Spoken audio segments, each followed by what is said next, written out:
classic for reasons, will offend at least some 2020s readers. This is one of those ultimate classic American sci-fi tales that holds up remarkably well overall, with several areas that Zoomers and even younger millennials won't be able to envision as easily as older Americans, including even Zennials/elder millennials.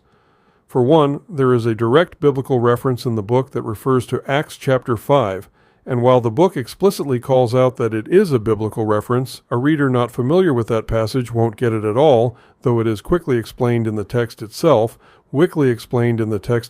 unlike, say, the many allegories of more modern works such as those of Jeremy Robinson. For another, casual offers of cigarettes. That wasn't even really a thing anymore among most adults even when I was growing up in the 80s and 90s, just 30 to 40 years after this book was originally written.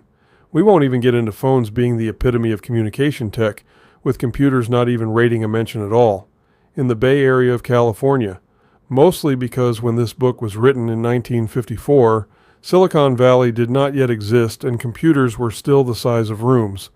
One scene in particular, a brief deep dive into an African-American shoeshine man's actions, will rankle modern readers, yet also illuminates rather well another relic of a bygone era, one Johnny Cash himself immortalized in song, and actually does a better job of showing that not all was as it seemed there than the Cash song does.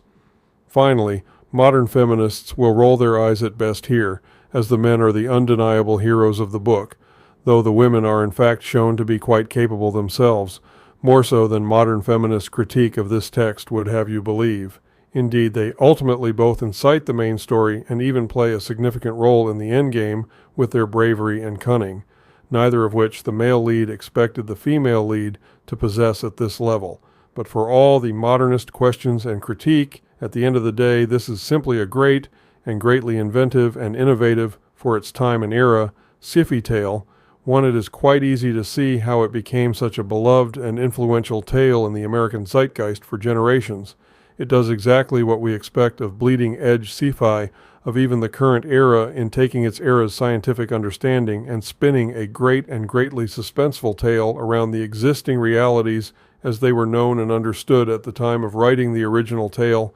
wrapping just enough fiction and realism together to create an undeniably realistic tale within its openly fantastic setting and situation. There are reasons Hollywood has come back to this very tale every generation since its original writing, and they show quite strongly here in the text, even as modern readers may have various difficulties with various aspects herein. Very much recommended.